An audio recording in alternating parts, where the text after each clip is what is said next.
예, 반갑습니다.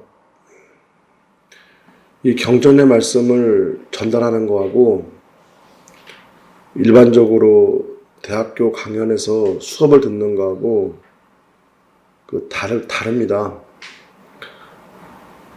무엇이 다른지 아시겠어요? 이 경의 말씀은 구체적으로 설명하기가 어렵습니다. 항상 어떤 비유의 말씀을 드리는 거예요. 석가모니 부처님이 살아계실 때도 제자들한테 비유를 말씀하셨지 이거는 이런 것이다 저런 것이다 하신 적이 없어요. 아버지 어머니가 아무리 잔소리해도 아이들이 변화되지 않잖아요. 근데 이 법회 와서 법문들은 변화될 수가 있거든요. 그렇기 때문에 옛날에 제가 이렇게 글을 좀 적었는데 어떤 분이 그거를 이제 오타 수정을 하다가 오더니 저를 찾아온 거예요. 찾아오시더니 울면서 제가 이런 제 모습 몰랐습니다 하고 우는 거는 이 부처님 경의 말씀을 전달하는데 스님은 그 안에 빚을 싸서 넣는 거예요. 그래서 이 부처님 말씀은 어떤 이런 비유 저런 비유를 들어가지고 우리가 그래서 그 빚을 모셔가면은 그 사람이 그 빚을 얻게 되잖아요. 그러면 그 사람은 밝아져요. 남들이 손가락질 받는 행동을 하는 거는 그 사람이 어둡기 때문에 그런 것이지 그 사람 자기가 밝아지면 절대 그렇게 안 합니다. 어떤 식당 주인이 식자재를 나쁜 걸 써가지고 음식을 맛없게 했어요. 그랬더니 먹는 손님마다 인상을 찌푸리는 것이 보일 수 있는 게 밝음이에요. 근데 그 사람이 왜 그렇게 하냐면은 그게 안 보이는 거예요. 그러니까 안 보이니까 그렇게 하니까는 일이 안 되겠죠. 그래서 이 성경 말씀에서도 하느님이 이 천지를 창조하시는데 첫째 날은 뭘 만들고 이렇게 해가지고 6일 동안 6일째 인간을 만들고 7일 쉬었다 그러잖아요. 근데 창조할 만들 때 빛과 소리로 만들었다 이렇게 말씀하시잖아요. 소리를 가지고 말씀을 싸가지고 그 안에 빛을 넣어 드리는 건데 내가 말하는 소리 때문에 내 모든 인생이 결정짓는 거예요. 우리 사람이 가장 모르는 게 뭐냐면은 스스로를 정말 몰라요, 인간은요. 그리고 스스로를 정말 모르는 사람들이 자기 자신이 한테 굉장히 높은 평가를 줘요. 제가 이제 절에 쓴 지 20년 되는데요. 어떤 분이 와가지고 이유를 모르겠지만 큰 병을 얻었는데 나섰어요. 자기가 좋다고 보시해놓고 원래 몸이 죽을 병 걸리면은 돈이 필요 없잖아요, 그죠? 자기가 나서니까 환희심에 보시해놓고 10년이 지나가지고 와서 돈 돌려달라 이렇게 온단 말입니다. 근데 우리 인간의 마음이 거기를 크게 벗어나지 않아요. 누구든지. 근데 우리는 남을 손가락질합니다. 저 사람 저거 틀린 거야 그러는데 그 사람하고 나하고 별 차이가 없거든요.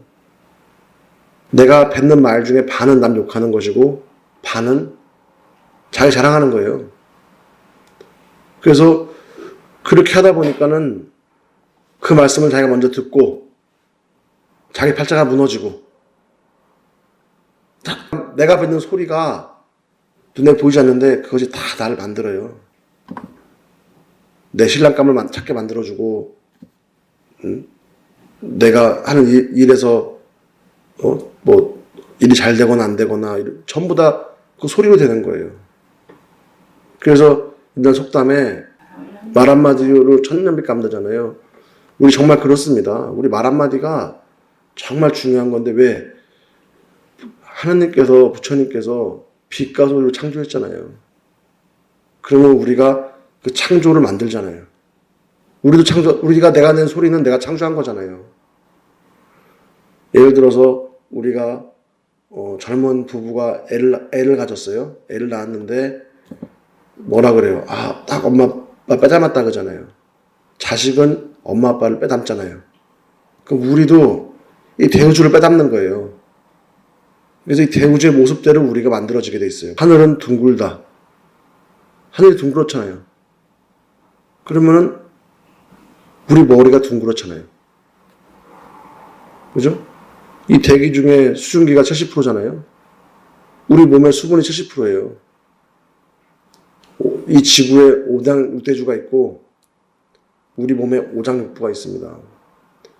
이게 어린아이가 부모를 닮는 것처럼 우리 소우주인 인간이 이 대우주를 닮아서 돼 있어요. 그래서 대우주의 현상을 보면서 우리 소우주를 점칠 수 있고 또 소우주를 보면서 대우주를 짐작할 수 있는 거예요. 그래서 대전제와 소전제로 말씀드리잖아요. 그러니 아침 10시에는 천둥벼락이 치면서 비가 와가지고 깜짝 놀랐는데 오후 2시가 되니까는 바짝 갰어. 근데 우리가 그래요. 어떨 때는 싫어서 죽다가 어쩔 땐 또 좋아 죽고 친구들이 싸웠는데 괜히 우리 껴들잖아요. 같이 껴들어 뒷담화하면은 나중에 그 둘이 또 찰떡궁합 때 돌아다녀요 또. 나만 바보 되고 마는 거예요. 그 사람들이 사이가 항상 나쁜 게 아니거든 절대로요. 왜? 우리 인간이 똑같거든요. 그래서 우리 인간이 대우주처럼 변덕쟁인 거예요. 결혼할 때 그 아내한테 너 고생 안 시키겠다. 손에 물 안 묻히겠다. 너는 내가 호강시켜줄게. 하고 10년 지나면 쳐도 안 봐요. 그러면은 결혼할 때 그 신랑의 마음은 진실이거든요. 근데 10년의 그 모습도 진실인 거예요. 그건 뭔가요? 진실은 변하는 거예요. 그렇기 때문에 우리는 매 순간순간에 최선을 다해야 돼요. 예전에 그 대구의 그 청암사 분원에서 어떤 우리나라에서 안경을 아주 크게 한다는 신도장님이 내가 어떻게 기부할게 하면서 막 말이 있었는데 내가 그 청암 법사를 가만히 보니까는 나이는 저보다 한 10살 많은 것 같지만 전투생활 안 해본 거예요, 그 사람이. 저 사람 마음이 계속 가는 게 아닌데 얼마나 조심하고 어떤 순간순간에 가야 그 만남이 이어지는 것인데 저 사람이 저렇게 그때 그 마음에 그 기부하는 마음은 처음에 우리 만나면 반갑지 않은 사람들이요. 근데 아니나 다를까 그 가게가 그 가게가 엄청 많아요. 거기에 그 분양 하나 임대 하나 안 들어온다고 안 가버렸어요. 그 절에. 그래서 그러면 그 재력을 갖춘 신도장이 안 와버리니까는 나머지 신도들이 전부 다 흐지부지 돼버린 거 전부 다요. 그래서 저렇게 하면 안 되는데 하면서도 말씀도 못 드리는 게 그 말씀을 해도 이해할 수가 없어요. 절에서 살면서 입골족골 보고 그래야 어떤 스님이 어떤 상황을 봤을 때 그 변화가 보이는 거는 그 스님의 지혜인 거지 그걸 아무리 얘기해봤자 그 사람은 듣질 않아요. 그렇기 때문에 우린 인간을 말로 가르칠 수 없고 잔소리해도 소용없다는 겁니다. 그래서 여시아문을 지금 우리가 공부하는데 우리 마지막 공부한 자리가 그거예요.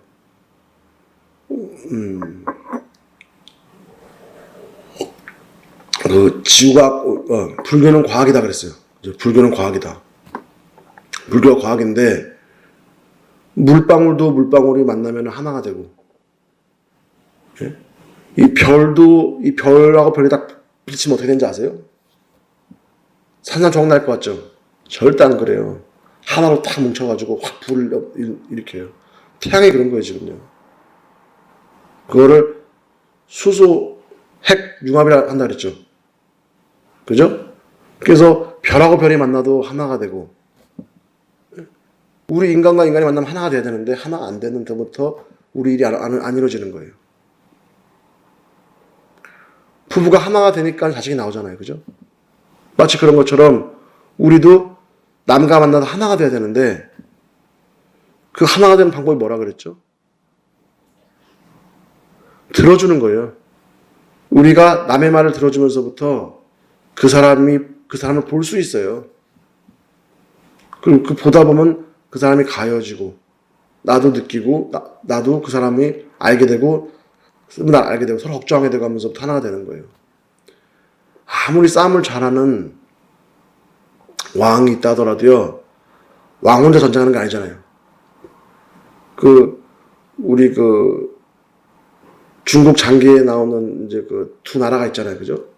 한 나라가 있고 초나라가 있는데, 초나라 항우는 힘이 천하장사입니다. 천하장사니까는 싸움을 제일 잘해요. 근데 한나라 유방한테 졌잖아요. 그 왜 졌는지 아세요? 한나라 유방은, 초나라 항우는 사람은 성품이 인자하고 덕은 있었다더라고요.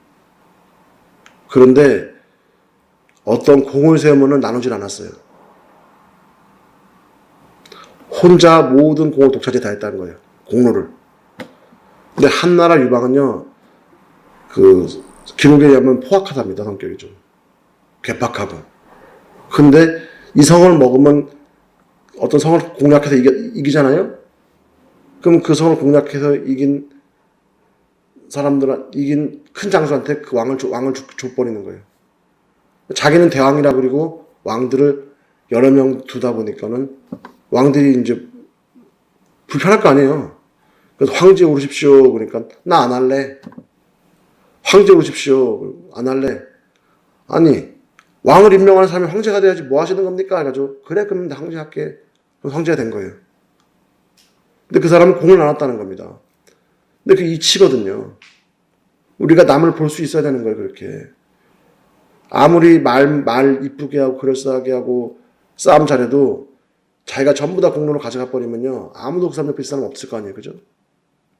그래서 항상 어떤 사업을 할 때도 남의 이득과 내 이득이 있으면은 내 거가 조금 부족하면은 카합이 돼요. 무슨 말씀인지 아시겠어요? 그래서 그렇게 했을 때 나는 대신에 많이 팔면 될 거 아니에요. 그렇게 해서 남의 마음을 움직일 수 있어야 되는 겁니다. 그래서 내 마음과 나의 마음, 그거는 우리가 이 부처님 말씀을 통해서 듣고, 그죠? 이걸 행하는 것을 빚이라 그러는 거예요. 빚을 듣고 행해야 되는데, 그 변화는 내가 행동하면서부터 변화되는 거예요. 그래서 귀신들이 어둠이잖아요. 그죠? 내 일을 방해하는데, 이 말씀을 듣는 거는 소리를 들었잖아요. 소리를 들으면 일단 상쾌하고 기분이 좋아요. 근데 소리 들으면 일단 마음은 후련해지는데 나한테 변화까지 주려고 하면은 이 반문을 듣고 행동하는 것이 빛이에요. 빛이 열이잖아요. 그죠? 태양이 열이잖아요. 행동하면 땀 나잖아요. 행으로 옮겼을 때 그 땀이 났을 때 그 열이 그 빛이거든요. 그때 내 일이 정리가 되는 것이지, 이 법문을 아무리 들어봤자, 법문을 듣고 또 들어봤자 행에 옮기지 못하면은 절대로 거기서 변화시킬 수가 없는 거예요. 말 한마디 하는 것도 바른 말 하는 거지, 행동하는 거잖아요. 그죠? 그래서 지금 나를 만드는 건 다 내 말씀이다. 아침부터 저녁까지 내가 오늘 통화 많이 했죠. 그죠? 전화 통화 여기저기다. 거기에 무슨 말 했어요? 가만히 보세요. 엄청나게 남의 욕을 많이 합니다. 우리는. 나는 너가 싫고 뭐가 불편하고 뭐하고 언니가 싫고 뭐가 싫고. 근데 자기가 몰라요. 하고 있는지도. 우리 인간들은. 그래서 이 여시아문은 이 창조의 원리를 말씀드리는 거고, 우리가 어떻게 이 세상과 소통할 수 있는가, 이런 가르침인 겁니다. 이어서 내일 말씀드리겠습니다. 그냥 마치겠습니다.